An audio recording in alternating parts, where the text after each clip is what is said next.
Hola estimados estudiantes, les habla el profesor Wilmar Ovares. Bienvenidos a la tercera tutoría de El ser humano en su entorno.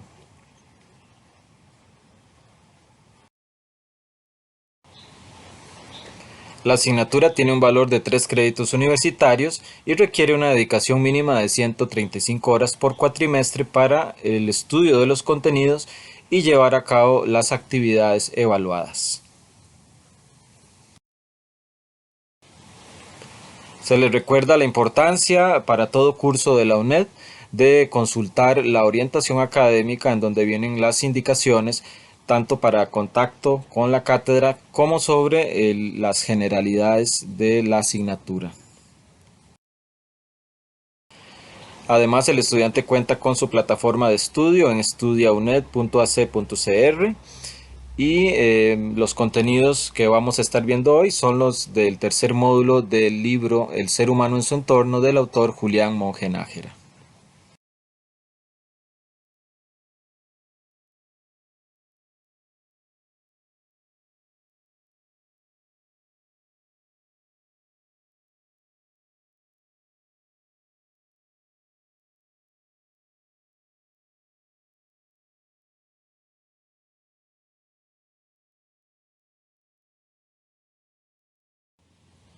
La evaluación de esta asignatura se llevará a cabo por medio de 5 actividades de 20% cada una. Dichas actividades se deben subir a la plataforma de estudio en formato PDF en las fechas así indicadas en la misma plataforma y en esta presentación, como pueden observar. Muy importante recordarles que no hay examen de reposición para esta asignatura, ya que no se van a aplicar exámenes propiamente para evaluar. Cada una de las actividades cuenta con una rúbrica de evaluación en donde el estudiante puede verificar qué es lo que se le pide para que así pueda obtener la mayor cantidad de puntos de la nota. Muy importante no cometer plagio, verificar qué significa eso. En el reglamento estudiantil está definido y es muy importante que el estudiante universitario tenga en consideración la importancia de no cometer este tipo de error académico.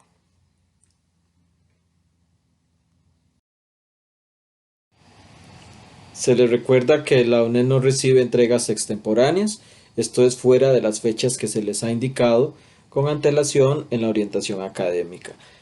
Hay casos muy específicos que menciona el Reglamento General Estudiantil, como la muerte de un familiar en primer grado, la representación nacional o internacional por parte del estudiante en actividades deportivas, culturales, científicas, o incapacidad emitida por la Caja Costarricense del Seguro Social.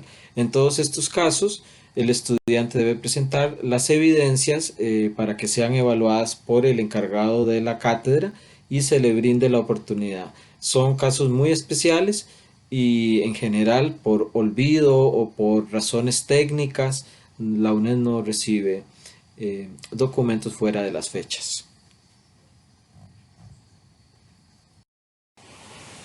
En caso de ser necesario, los estudiantes pueden contactar al encargado de la cátedra, don Alan Fernández, al teléfono 2202-1803 y al correo ajfernandez@uned.ac.cr. Además, se les recuerda la importancia de interactuar en caso de ser necesario como primera opción con sus respectivos profesores por medio del foro de dudas y consultas o el correo interno de la plataforma.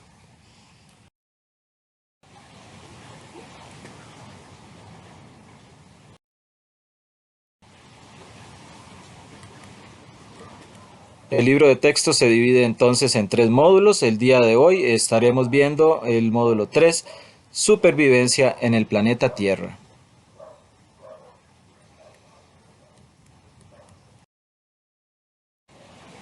Este módulo cuenta con 4 subtemas, como lo son la evolución, la sociobiología, el desarrollo sostenible y la bioética. Es importante que el estudiante, como siempre, haga sus apuntes en el libro, identifique dónde están estos subtemas y las diferentes partes que los componen.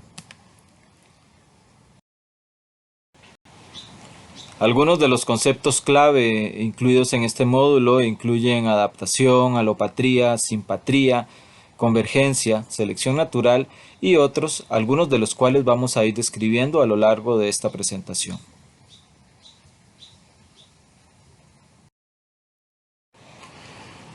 Uno de los temas de más importancia y como empieza este tercer módulo tiene que ver con la evolución a partir de la página 249 del libro.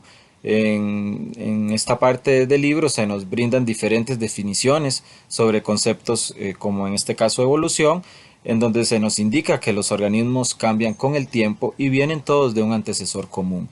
Es una teoría ampliamente aceptada, no está en este momento no se pone en duda. Sin embargo, recientemente ha habido mucho ataque hacia la ciencia, hacia la veracidad de la información que produce, por lo cual es muy importante que el estudiante tenga el criterio de que todo este tipo de información ya está contrastada y aceptada por las principales fuentes científicas de la actualidad.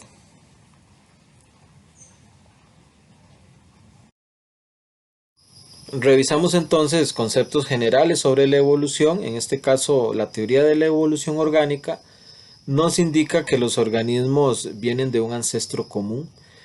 Hay un lobby contrario a esto, pero no es científico, es un lobby creacionista muy fuerte sobre todo en Norteamérica, financiado por congregaciones religiosas con amplio poder económico. Sin embargo, estos conceptos no están al mismo nivel científico, ya que el alegato creacionista es muy débil en cuanto a pruebas y evidencias científicas y tiene que ver más con aspectos de la religión.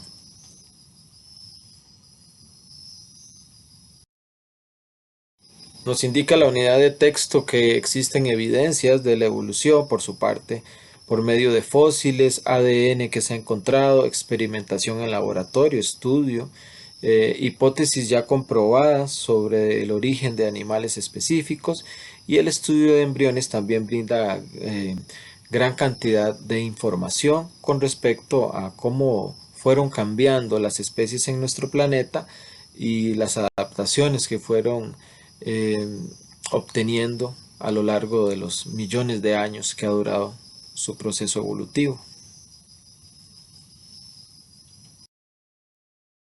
Hay diferentes tipos de evolución. A partir de la página 251 del libro de texto podrán tener información sobre la evolución divergente, convergente, paralela y la coevolución. En este caso vemos un ejemplo a mano derecha de coevolución entre dos especies, la acacia y un tipo específico de hormiga que vive en esa planta. La acacia le brinda alimento por medio de azúcares que ella secreta y refugio. Y a cambio la hormiga protege a la planta de depredadores. Es una evolución que se ha dado por parte de dos diferentes especies que han obtenido algún beneficio mutuo y se han adaptado a lo largo de los años.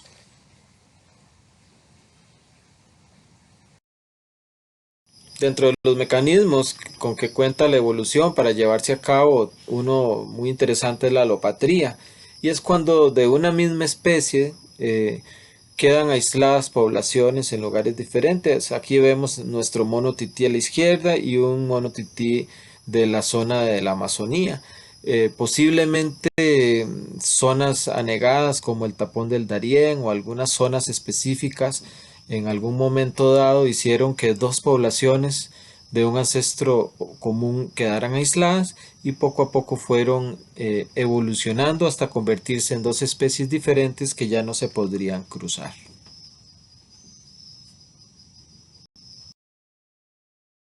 Por otra parte, tenemos la simpatría, en donde no hay un impedimento a nivel geográfico y la especiación se da en el mismo lugar. ¿Cómo ocurre esto? En este caso podríamos tener un mismo tipo de pez, pero algunas de sus poblaciones se quedan en la parte baja de un río o de un mar y otras poblaciones se van quedando en la parte de arriba. Por adaptación y por alimentación podrían ir cambiando de color, unos más azules, los que viven en la parte más azul del océano, y unos más rojizos, que posiblemente comen organismos o se esconden entre el lodo y van también recibiendo algún tipo de coloración por este motivo. Con los años, las hembras van a preferir a otros más similares y se da la especiación. También por hábitos, ya que los que viven abajo posiblemente les guste menos la luz, prefieran esconderse, eso también crea hábitos. En cambio los de arriba puede que sean más rápidos. Las hembras en este caso van a preferir entre más rápido sea, entre más azul sea mejor, y poco a poco se va dando la especiación en un lugar geográfico que sería el mismo, pero en zonas diferentes del río, del lago o del mar.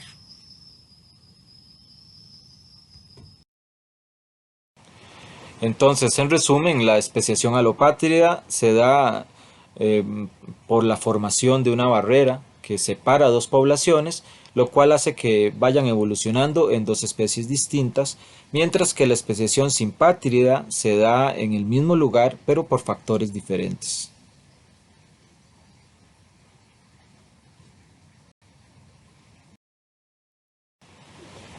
Es interesante notar que si bien se relaciona mucho evolución con la ley del más fuerte, muchas veces no es solo por una fortaleza física o belleza o algo así, sino por suerte. Muchas veces, por ejemplo, como pueden ver a mano izquierda, si el ambiente es oscuro, es muy posible que una mariposa de un color similar al de las rocas o de los troncos tenga más posibilidades de sobrevivir, ya que los depredadores no la ven. Una que sea muy clara y que llame mucho la atención va a ser más fácil de identificar, y esos genes poco a poco se podrían ir perdiendo, ya que no tienen igual tasa de sobrevivencia y por lo tanto de reproducción.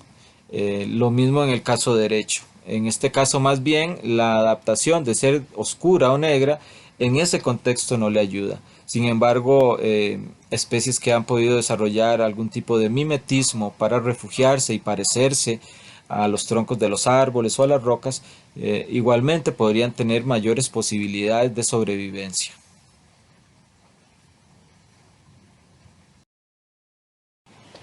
La selección sexual es muy importante, sobre todo para los animales, eh, ya que la mayoría de ellos cuentan con esta opción de reproducción.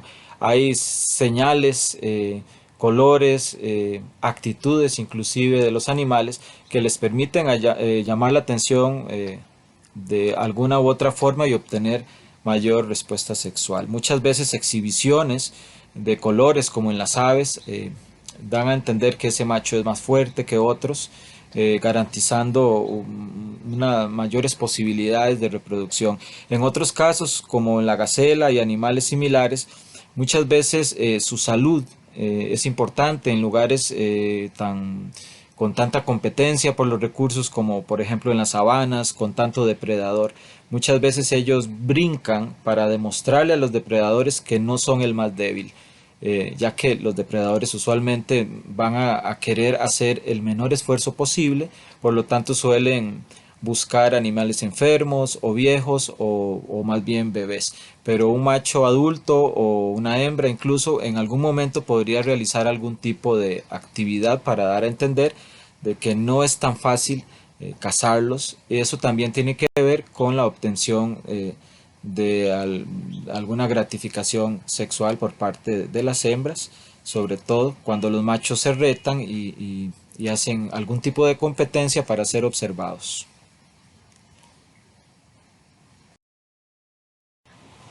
En la página 261 tenemos detalle de cómo se dan específicamente a nivel del genoma humano, bueno, en general, del genoma de, de los diferentes organismos, cómo se dan estas mutaciones. Conceptos como transposón son muy importantes para entender de qué forma se dan las mutaciones, y lo cual permite a los organismos evolucionar y eventualmente diferenciarse unos de otros.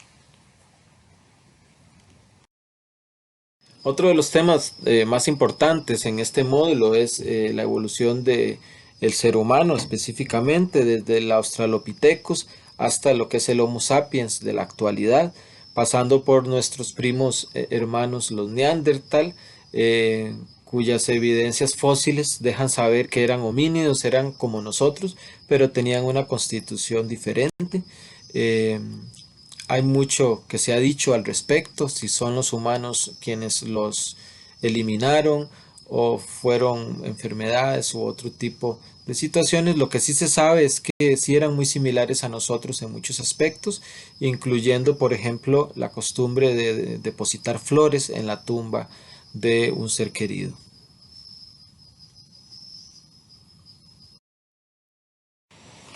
Está claro por medio de evidencias fósiles y observación que tenemos mucha similitud con los primates.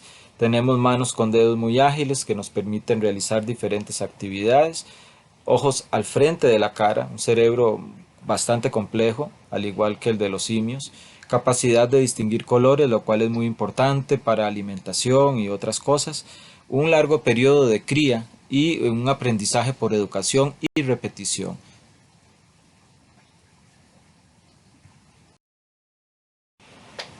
¿Hay entonces algún tipo de lobby creacionista, sobre todo en los Estados Unidos de Norteamérica, por parte de algunas entidades religiosas, sobre todo protestantes, que van en contra de la evolución? Es muy importante recordarle a los estudiantes que el creacionismo no es creer en Dios. Creer en Dios es una creencia personal y muchas personas que creen en Dios también pueden ver las evidencias de la evolución y entender cómo funciona.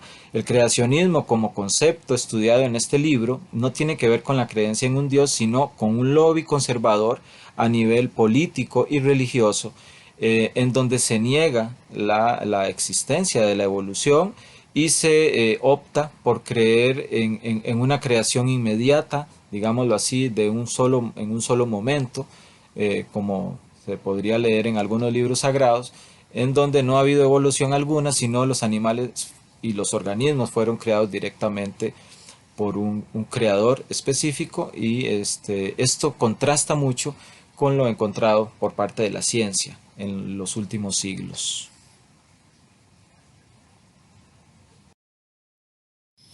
Otros conceptos de gran relevancia en este módulo para comprender también ya cómo funciona la parte sociobiológica es por qué se dan tendencias en el ser humano como el altruismo, la guerra, la homosexualidad, el racismo, etcétera.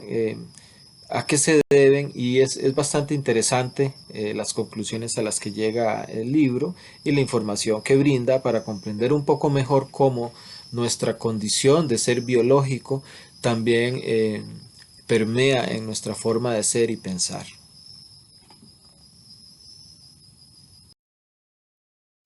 Uno de los conceptos que se estudia en este módulo es el de racismo, de gran importancia en la actualidad, en donde también se nos indica que la Organización de las Naciones Unidas ya desde los años 60 eh, tiene sus enunciados al respecto, en donde se indica que el ser humano viene de una sola especie, no hay varias especies, las razas son simplemente diferentes colores del ser humano, pero todos provenimos del Homo sapiens.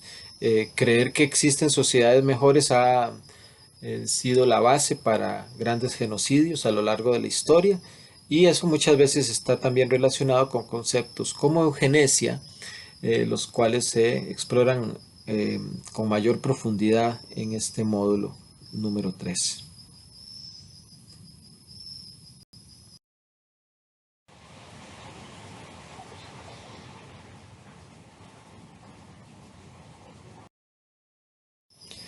Y ya entrando en aspectos más ecológicos, de comprensión de cómo funcionan los ecosistemas en el planeta, se nos da una organización que ustedes van a poder observar a mayor profundidad en esta unidad didáctica, en donde vemos que hay tres niveles de organización o jerárquicos.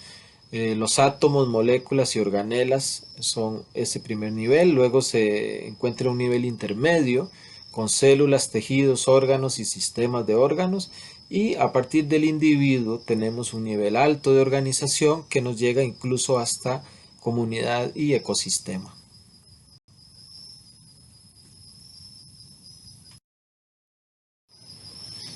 Un ecosistema es un sistema en donde todo está en un lugar específico, todos los elementos son importantes.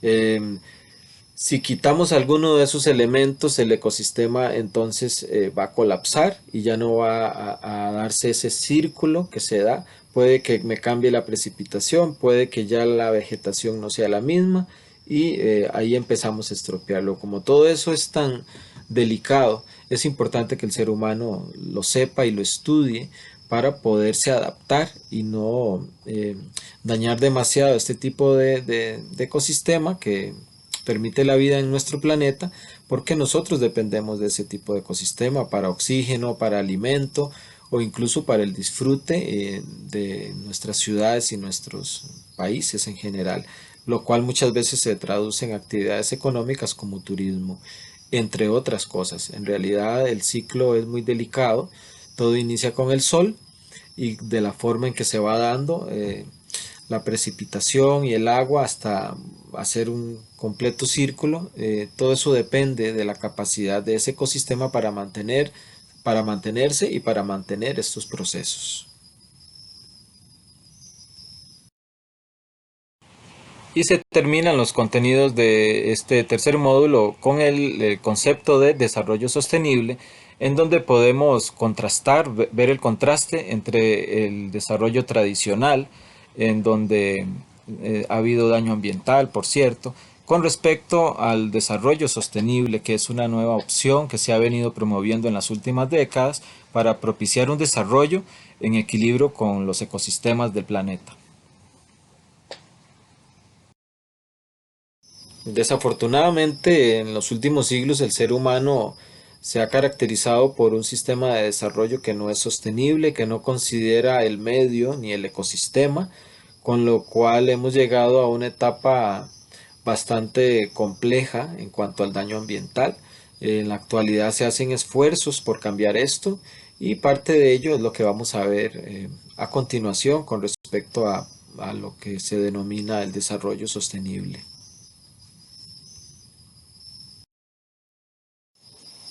El viejo desarrollo hace necesario que el ser humano se replantee cuál es su función en el planeta y de qué forma podemos seguir creciendo y desarrollándonos sin afectar no solo nuestros propios recursos, que ya los necesitamos, sino a los demás organismos que comparten con nosotros el planeta. Las alteraciones ambientales, como podemos ver en estas imágenes, que han sido parte de la historia de la humanidad, han cambiado totalmente los ecosistemas del planeta y ya en la actualidad nos presentan situaciones de, por ejemplo, salubridad por no haber sabido manejar esos ecosistemas en su momento. En la imagen vemos a mano izquierda una proyección de la antigua ciudad de México, Tenochtitlán, en México, la cual estaba ubicada en medio de un lago en el centro del Valle de México, un ecosistema muy rico que les permitió llegar a ser la capital de un gran imperio. Posterior a esto llegan los españoles, inician un proceso de conquista y colonización con un sentido europeo que no consideraba ese equilibrio que quizás los indígenas sí tenían más claro. Y hoy en día en ese mismo lugar se encuentra la Ciudad de México, una de las más grandes, también una de las que tiene mayores problemáticas ambientales, y eso es solo un ejemplo de cómo el ser humano puede llegar a destruir un ecosistema muy rico y sustituirlo por algo que no es sostenible. Hoy en la actualidad la Ciudad de México tiene graves problemas no solo de agua, sino de que es una ciudad que poco a poco se va hundiendo ya que se encuentra en el lecho de un lago. Para evitar que el planeta siga teniendo este tipo de problemática ambiental, las Naciones Unidas promueven los Objetivos de Desarrollo Sostenible. Eso viene también en este tercer módulo para que lo estudien con más detenimiento, ya que hoy en día las organizaciones, los países, las instituciones deben apegarse a trabajar en alguno o en algunos de estos objetivos, especialmente cuando sean proyectos para la solución de alguna problemática. Es importante que sean transversales con los objetivos de desarrollo sostenible propuestos, que van desde la erradicación de la pobreza y el erradicar el hambre, hasta cuestiones ya más ambientales, como el agua limpia, mejorar la vida submarina y la vida terrestre, trabajar por la acción climática y obviamente también es importante para obtener equilibrios la cuestión social, como una educación de calidad o una igualdad de género para que tanto hombres como mujeres se puedan desarrollar al mismo nivel, o minorías también, etcétera. En general, los objetivos de desarrollo sostenible son armas que tienen los países en la actualidad para dirigir sus pasos hacia un mejor futuro sin dilapidar sus recursos eh, biológicos tan rápidamente, y pues permitir que se sigan dando los procesos que originan la vida en el planeta. Y bueno, ya vamos terminando, les dejamos con esta cita, este pensamiento del poeta nicaragüense Ernesto Cardenal, quien nos indica que somos polvo de estrellas. Es parte de su libro Canto Cósmico.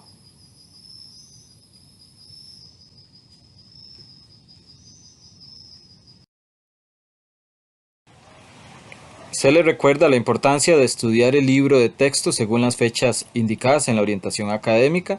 Este tercer módulo es el más extenso de todos, por lo tanto es importante que el estudiante tenga tiempo para leer todos los contenidos. Iniciar sus tareas con suficiente antelación para subirlas no a última hora, ya que puede haber algún imprevisto. Y se les recuerda entregar sus trabajos en el formato PDF. Así llegamos al final de esta presentación, espero les haya sido de mucho provecho. Quedamos a la orden todos los profesores en las diferentes plataformas de los diferentes grupos. Muchas gracias y pasen una feliz semana.